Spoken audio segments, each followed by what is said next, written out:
जन्म कोट लग रगर हमारी, बरों शंभु नत रहो कुंवारी।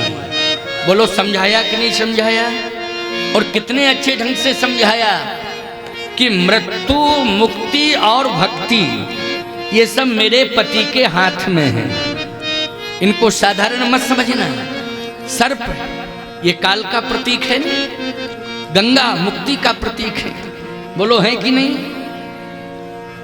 और आप देख रहे हैं हृदय के अंदर स्वयं राम बैठे हैं। हृदय के अंदर कौन बैठे हैं? जल्दी बोलो। भगवान शंकर के हृदय में श्री राम बैठे हैं। जिसके हृदय में भक्ति होती है उसी के हृदय में राम होते हैं। तो बोलो भक्ति भी है, मुझे दिखाई दे रही है, मुक्ति भी दिखाई दे रही है, और मृत्यु इनके वश में है। इसलिए महामृत्युंजय का अनुष्ठान किया जाता है। बोलो किया जाता है कि नहीं? सावधान। आज पार्वती जी ने समझाया। मुझे ऐसा लगता है कि भगवान शंकर वर के रूप में हैं और भगवती श्री पार्वती वर्णी हैं, मतलब बेटी हैं, लेकिन वर्णी वधू के रूप में। बोलो है कि नहीं? आज दोनों में ही ईमानदारी से बताओ, प्रतिकूलता में अनुकूलता है कि नहीं है? अनुकूलता, प्रतिकूलता में अनुकूलता। इसलिए मैं कहना चाहता हूं कि ज्यादा साधन से प्रभावित मत हुआ करो। साधन से प्रभावित होने की जरूरत नहीं है। आपको साधना देखनी पड़ेगी। साधना मानी कैरेक्टर, चरित्र। जिसके साथ आप अपनी बेटी का विवाह करने जा रहे हैं उसके घर वालों के साधन से आप प्रभावित होंगे कि उसकी साधना मानी कैरेक्टर से, चरित्र से। जो घर वर कुल हो अनुपा, तो करिए विवाह सुता अनुरूपा। घर वर कुल। मैं एक बात कहता हूं, घर वर कुल तो वर स्वयं शंकर जी हैं और घर कैलाश है। बोलो घर क्या है? कैलाश है। अच्छा कुल, कुल का तो पता ही नहीं है। अच्छा बताओ, शंकर जी के पिताजी का नाम बताओ, माँ बाप का नाम बताओ। माँ बाप का नाम बता दोगे तो कुल का पता लगेगा। जब माँ बाप का पता ही नहीं है तो कुल का पता लगेगा।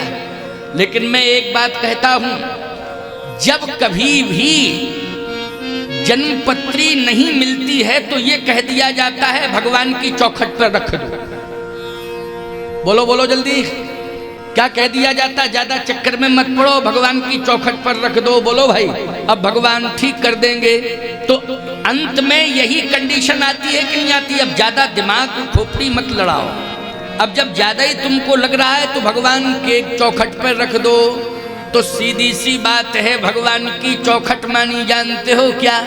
शंकर जी की चौखट पे कोई नहीं रखता है। राधा कृष्ण की चौखट हो अथवा सीता राम जी की चौखट हो, बोलो भाई, हैं? इन्हीं की चौखट पे रखा जाता है कि नहीं रखा जाता? भगवान शंकर के माँ बाप का कोई नाम नहीं बता पाएगा, लेकिन कुल के बारे में पूछने समझने की जरूरत नहीं है। भगवान शंकर ने अब माता पिता के रूप में तो सीता राम जी को स्वीकार किया है कि राम जी हमारे पिता हैं और जानकी जी हमारी माता है। बोलो स्वीकार किया कि नहीं किया? तो जिनके माता पिता सीता राम जी हों उनके कुल के बारे में पूछने की जरूरत क्या है? जल्दी बोलो, दिमाग खराब है क्या है? जिनके माता पिता कौन हैं? सीता राम जी हैं। तो शंकर जी के माता पिता कौन हैं? सीता राम जी हैं। अच्छा एक बात बताएं, घर बोले कैलाश। अच्छा सही बताना, हिमालय में पर्वत तो बहुत हैं, लेकिन कैलाश पर्वत की बड़ी महिमा है कि नहीं? जल्दी बोलो, है कि नहीं? जैसे कामदगिरि की परिक्रमा करो तो सरल है, आप गोवर्धन गिरिराज जी की परिक्रमा करो तो सरल है, लेकिन कैलाश पर्वत की परिक्रमा करना बड़ा कठिन है। बोलो है कठिन कि नहीं? लेकिन याद रखना, कैलाश पर्वत की परिक्रमा करना बहुत कठिन है, लेकिन एक समाधान है प्यारे। क्या समाधान? यही है कि भगवान शंकर का ये दिव्य ग्रंथ है रामचरितमानस। बोले क्या है? रामचरितमानस है। अच्छा रामचरितमानस के बारे में रामचरित्र के बारे में सबसे पहले जिज्ञासु बनकर के कहाँ पूछा? हिमालय पर्वत पर पूछा कि कैलाश पर्वत पर? जल्दी बोलो। रामचरितमानस के बारे में भगवती पार्वती जी ने अपने पिता के यहाँ हिमालय पर नहीं पूछा, कैलाश के शिखर पर बैठ करके पूछा। बोलो पूछा कि नहीं पूछा? तो सीधी सी बात यह है कि राम कथा का जो प्रस्फुटन हुआ, भगवान शिव की वाणी से रामचरित्र निकला है, वो सबसे पहले पार्वती को सुनाया है। वो स्थल है कैलाश पर्वत। याद रखना, जहां पर राम कथा हो रही है, यह भूमि कैलाश की भूमि मानी जाएगी प्यारे।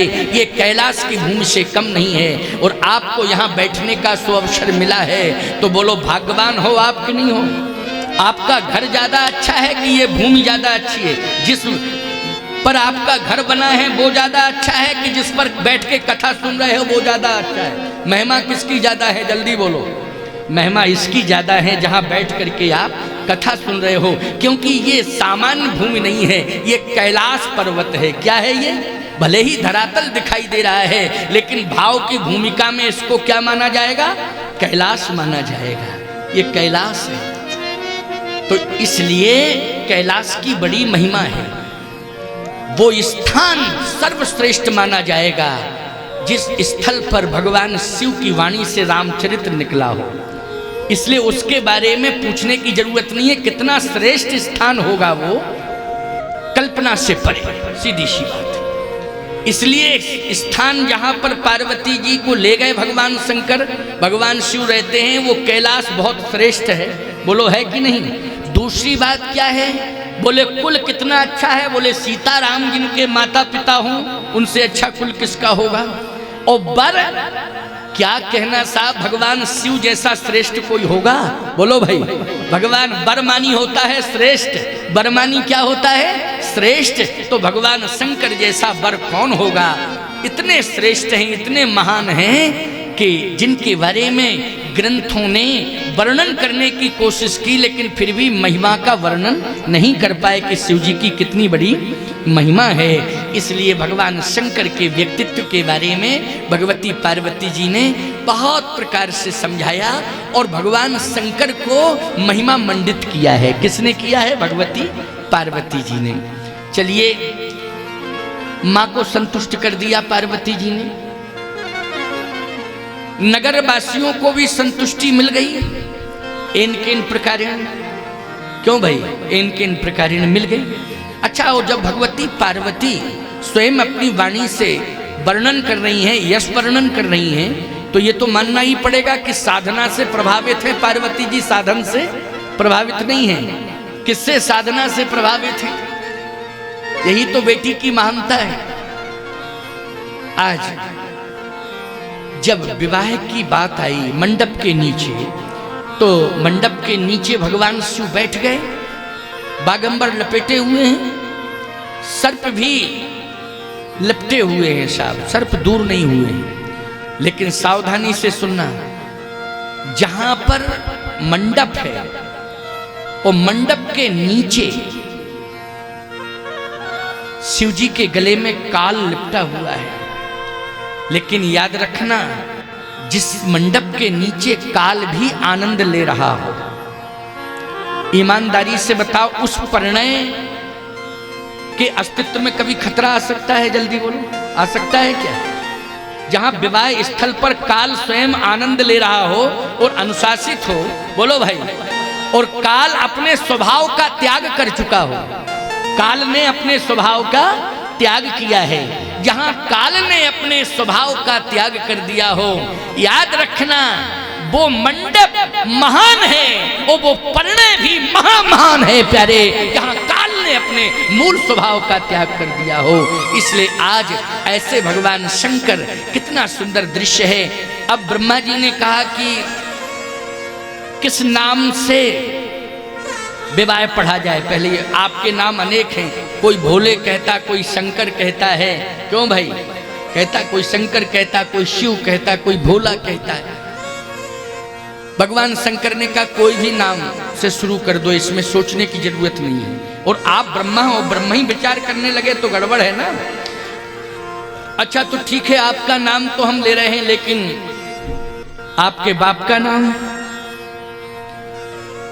कहे बाप का नाम तो देखो सही बतावे आपको, आप भी समझ रहे होगे, लेकिन कोई बात नहीं है। फिर कहोगे बाप को बुलाओ, जब बाप है तो जिंदा है तो ये कहना पड़ेगा जिंदा है। फिर कहोगे कि जिंदा है तो आया क्यों नहीं, इसका मतलब बाप बेटे में बनती नहीं है। अब बाप जिंदा है और बाप विवाह में नहीं आया है तो क्या संदेश जाएगा, जल्दी बोलो। बाप बेटे में बनती नहीं है। तो देखो विवाद का विषय मत बनाओ ब्रह्मा जी, आप समझदार हो। बाप मेरे हृदय में बैठा हुआ है, लेकिन उसको प्रकट करने के लिए ही ये हमारे साथ जा रही हैं। पार्वती मेरे हृदय के अंदर है, लेकिन किस रूप में है? निर्गुण रूप में है। किस रूप में है? निर्गुण रूप। ये निर्गुण, ये निर्गुण, नैनन सगुण, हृदय के अंदर बैठा है, निर्गुण रूप में बैठा है। लेकिन मंडप के नीचे प्रकट कर दूं क्या?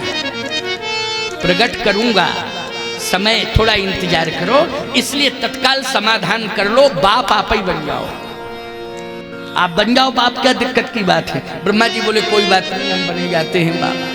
तो ब्रह्मा बाप बन गए। वैसे बाप हैं कौन, जल्दी बोलो। स्वयं हृदय में बैठे हुए भगवान राम, बोलो हैं कि नहीं? शिव जी तो यही मानते हैं, लेकिन निर्गुण रूप में बैठे हैं, बोलो बैठे हैं कि नहीं? और राम कथा के माध्यम से पार्वती जी ने जो प्रश्न किया है, याद रखना वो बाप को प्रकट करने के लिए प्रश्न किया था, और वो प्रश्न आगे आने वाला है, बहुत बढ़िया प्रश्न होगा।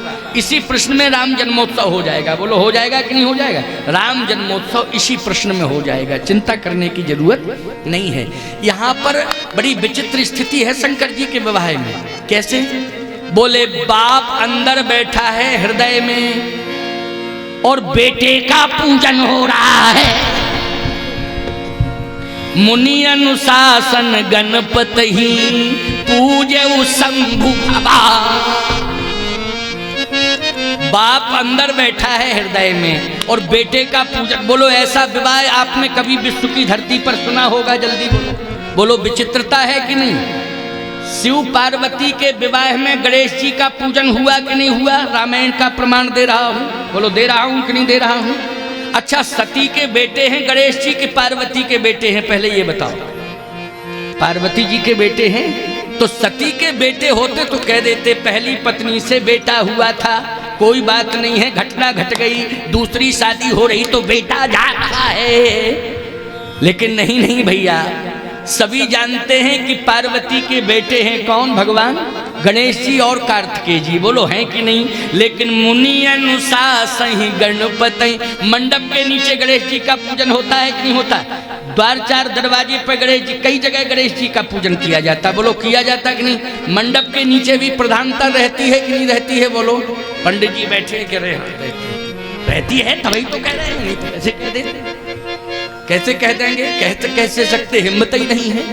लेकिन यहाँ दोनों की बात आई। बोले किसकी बात आई? बोले पिता का नाम लो। तो पिता फिर है कहाँ पिता?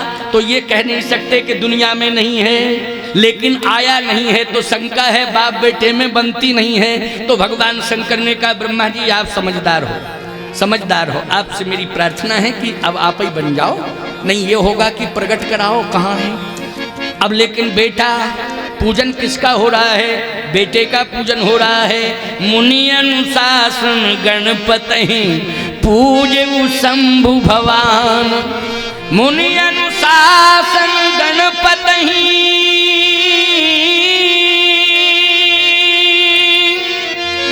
पूजे शंभु भगवान।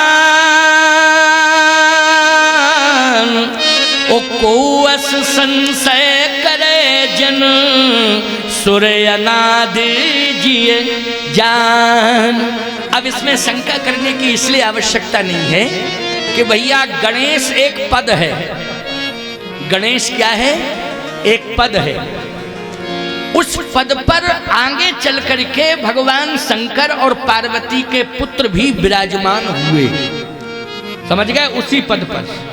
जैसे राष्ट्रपति नाम है कि पद है? पहले ये बताओ। राष्ट्रपति तो पद है, उस पद पर जो बैठ जाएगा वो राष्ट्रपति, और ये जरूरी नहीं है कि कोई राष्ट्रपति का नाम ले, इतना ही कह दिया जाता महामहिम राष्ट्रपति जी आए। नाम तो बहुत कम लोग लेते हैं, बोलो लेते, इतना ही बहुत है, महामहिम राष्ट्रपति जी आए। बड़ों का नाम लिया नहीं जाता है, समझ गए हो कि नहीं? तो लोग क्या इतना ही कह देते हैं कि नहीं कह देते? लेकिन राष्ट्रपति नाम नहीं है, महामहिम नाम नहीं है, नाम तो कुछ और ही होता है। जैसे इस समय द्रौपदी मुर्मू जी बनी है, राष्ट्रपति पद पर बैठी, बोलो बैठी कि नहीं बैठी? तो सीधी सी बात यह है कि इस पद पर जो बैठेगा वो राष्ट्रपति बन जाएगा। इसके पहले रामनाथ कोविंद जी बैठे थे, बोलो बैठे थे, बैठे थे कि नहीं बैठे थे? तो वो तो जो बैठेगा वो उसका वो पद राष्ट्रपति बन जाएगा। जब भगवान शंकर ने और पार्वती जी ने पूजन किया, मुनि अनुशासन गणपति पूजौ शंभु भवानी, तो को असंशय करे जन सुर अनाद जिए जान। ये अनादि पद है, ये पद जो है एक काल का नहीं है, और ये लीला में काल है। जैसे काल, कैसे काल का अर्थ और दूसरा समझ लेना, कल्प कल्प प्रति प्रभु अवतरही और चारु चरित्र नाना विधि करही। तो कल्प भेद में बोलो भाई विवाह आदि होते रहते हैं कि नहीं होते रहते? ये कल्प भेद है। क्या? कल्प कल्प प्रति प्रभु अवतरही और चारु चरित्र नाना विधि करही। तो यहाँ एक कल्प में भगवान शंकर का और पार्वती का विवाह हो रहा है। इस कल्प में भगवान शंकर के पुत्र गणेश जी इस पद पर नहीं बैठे हैं, वो और कोई देव बैठे हुए हैं, समझ गए? उनको उस पद पर बिठा दिया गया है, इसलिए प्रथम पूज हो गए। अब दूसरी बात यह है, सुन लीजिए मेरी बात को, इनके बाद एक ऐसी मोहर लग गई कि यही बैठे, फिर बाद में चेंज नहीं। गजब की बात तो ये है, ये गणेश जी पार्वती जी के पुत्र गणेश जी जब से बैठे तब से फिर ये चेंज नहीं हुए। आप कहो महाराज चेंज ही नहीं हुए। मैं आपको एक बात बता दूं, इतनी बड़ी महिमा अर्जित कर ली इन्होंने कि इनका अस्तित्व तो अब हमेशा के लिए बरकरार हो गया। बरकरार हो गया कि नहीं हो गया? बोलो भैया। ब्रह्मा बदल जाते हैं, बोलो बदलते ब्रह्मा कि नहीं? बदलते हैं, वो तो ब्रह्मा निश्चित रूप से बदलते हैं, ये तो कन्फर्म ही है। लेकिन ये क्यों महिमा मंडित हो गए, अभी तक बैठे हैं? बोले कारण है राम नाम के प्रभाव से। किसके प्रभाव से? बोले राम नाम के प्रभाव से। महिमा जासु, महिमा जासु जान गणराऊ और प्रथम पूजियत नाम प्रभाव। अच्छा, हनुमान जी के पद पर कोई बैठ पाया अभी तक? जल्दी बोलो, जल्दी बोलो, बैठा हो तो बताओ। हनुमान जी के पद पर अभी कोई नहीं बैठा। हनुमान जी हैं चारों जुग प्रताप तुम्हारा, है प्रसिद्ध जगत उजियारा। अजर अमर गुण निधि सुत हो, ओ करें बहुत रघुनायक छोहू। सुमिर पवन सुत पावन नामू, अपने बस करी राख्यो रामू। सुमिर पवन सुत पावन नामू, अपने बस कर राख्यो रामू। बोलो राम जी को अपने बस में कर लिया कि नहीं? किसके बल पर किया? नाम जप के बल पर। गणेश जी आज तक उस पद पर बैठे हैं, किसके प्रभाव से बैठे हैं? जल्दी बोलो। महिमा जास जान गणराऊ, प्रथम पूजियत नाम प्रभाऊ, नाम के बल पर। और मैं एक बात कह रहा हूं, कान खोल करके सुन लेना।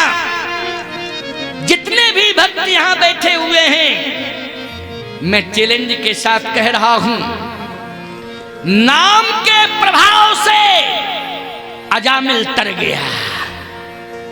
बोलो तरा कि नहीं तरा अजामिल? किसके प्रभाव से तरा? बोलो नाम की महिमा है कि नहीं? अगर भागवत पर विश्वास करते हो तो अजामिल की कथा सुनते हो कि नहीं सुनते हो? और अजामिल किसके प्रभाव से तर गया? नारायण। उसने कहा बेटे का नाम था नारायण, लेकिन बेटे का नाम मृत्यु के समय लिया नारायण। नारायण बचाओ, नारायण नारायण। तो बेटे को बुलाया, लेकिन भगवान ने अपने पार्षद भेज दिए और बोलो रक्षा की नहीं की। तो नाम की इतनी बड़ी कीमत है। इसलिए मैं कहता हूं कि अपने बच्चों के नाम देवी देवताओं के नाम से जोड़ दिया करो। और पहले यही होता था कि नहीं, धामों से नाम होते थे। जैसे अयोध्या गए तो अयोध्या प्रसाद हो गए, चित्रकूट गए कामतानाथ जी का दर्शन कामता प्रसाद हो गए। बोलो हो गए कि नहीं? अच्छा भैया जगन्नाथ गए तो जगन्नाथ प्रसाद हो गए, नाम रख दिया। आप लोग जाते थे तो यही कहते थे आपकी कृपा से हो जाए तो एक आपके नाम से बेटा, है ना। अच्छा काशी गए तो विश्वनाथ नाम हो गया।